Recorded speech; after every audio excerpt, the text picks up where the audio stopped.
ഇത് ശരിയാണെന്നല്ലേ? അല്ല അത് ശരി, അതങ്ങനെ ഞാൻ ഈ പറഞ്ഞ കാര്യങ്ങൾ നിങ്ങൾക്ക് പൂർണ്ണമായി ബോധ്യപ്പെട്ടല്ലേ കാണുന്നത്? അല്ല അതും കൂടി പറയുന്നുണ്ടെങ്കിലേ നമുക്കത് കൂട്ടി വെക്കാലോ. അങ്ങനെയാണെങ്കിൽ നിന്റെ പ്രവൃത്തിയും പറച്ചിലൊക്കെ കണ്ടാൽ എന്നോടെന്തോ ശത്രുത ഉണ്ടെന്ന് തോന്നുന്നല്ലോ. എന്തോന്ന് ശത്രുത സാറേ?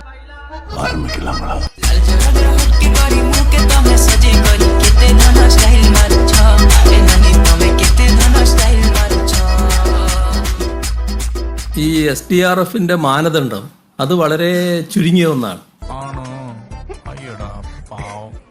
അത് വെച്ചുകൊണ്ടുള്ള കണക്ക് മാത്രമേ നമുക്ക് കൊടുക്കാൻ പറ്റൂ. പക്ഷേ അതിന് മാറ്റം വേണം. അതുകൊണ്ടാണ് സ്പെഷ്യൽ പാക്കേജ് വേണമെന്ന് പറയുന്നത്. നമ്മൾ ഈ രണ്ടും പറഞ്ഞു. ഇത് SDRF അനുസരിച്ച് ഇത്രയാണ്, നമ്മൾ യഥാർത്ഥ നഷ്ടം ഇത്ര സംഭവിച്ചിട്ടുണ്ട്, ഇപ്പോൾ കണക്കാക്കിയത് ഇത്രയുണ്ട്, ഇനിയും വിശദമായി കണക്കാക്കാനിരിക്കുകയാണ്. അതോടൊപ്പം പുനർനിർമ്മാണം,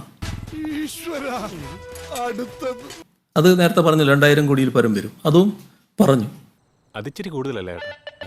അപ്പോൾ ഈ തുകയെല്ലാം നമ്മൾ കേന്ദ്ര ഗവൺമെൻറ് മുന്നിൽ വെച്ചിരിക്കുകയാണ്. കേന്ദ്ര ഗവൺമെൻറ് ഇതൊന്നും തള്ളുന്ന നില സ്വീകരിച്ചിട്ടില്ല. ഈ അറിവ് എവിടുന്ന് കിട്ടി? എല്ലാ കാര്യങ്ങളും ഗൗരവമായി തന്നെ പരിഗണിക്കുന്ന നിലയാണുള്ളത്. അവർ അന്ന് പറഞ്ഞ കാര്യം പൂർണ്ണമായും ശരിയായിട്ടുള്ളതാണ്. ഞങ്ങളുടെ ടീം അവിടെയുണ്ട്, അവർ പരിശോധിക്കട്ടെ. പരിശോധിച്ചതിന് ശേഷം വിലയിരുത്തിയതിന് ശേഷം ഞങ്ങൾ നടപടി സ്വീകരിക്കും. നമുക്ക് പ്രതീക്ഷിക്കാനല്ലേ പറ്റൂ. ആ പ്രതീക്ഷയിൽ തന്നെയാണ് ഇപ്പോഴും നിൽക്കുന്നത്. അത് നന്നായി. പക്ഷെ അത് വൈകുന്നു. ആ വൈകുന്ന കാര്യവും ഒരു മാധ്യമവും പറയുന്നില്ല എന്നാണ് ഞാൻ നേരത്തെ പറഞ്ഞത്.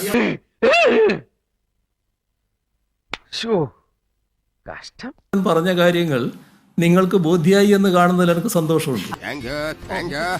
പറഞ്ഞ കാര്യങ്ങൾ നിങ്ങൾക്ക് ബോധ്യായി എന്ന് കാണുന്നതിൽ എനിക്ക് സന്തോഷമുണ്ട്. അപ്പൊ ഇതിനും കൂടി മറുപടി.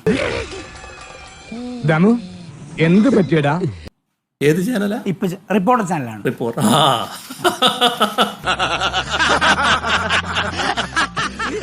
റിപ്പോർട്ടർ അല്ല, ഇപ്പൊ എല്ലാ ചാനലും ചിരിക്കുമല്ലോ, എന്തായാലും ചിരിക്കുമല്ലോ, എല്ലാരും പറഞ്ഞിരിക്കല്ലേ.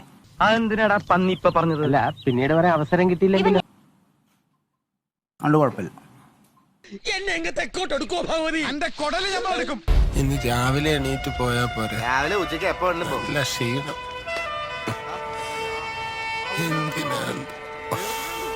നല്ലോണം കിട്ടിയോ? സാമാന്യം ഭേദപ്പെട്ട രീതിയിൽ അങ്ങനെ ഒന്നും ഞാനും ആലോചിക്കാതിരുന്നില്ല. അപ്പൊ എല്ലാം പറഞ്ഞ പോലെ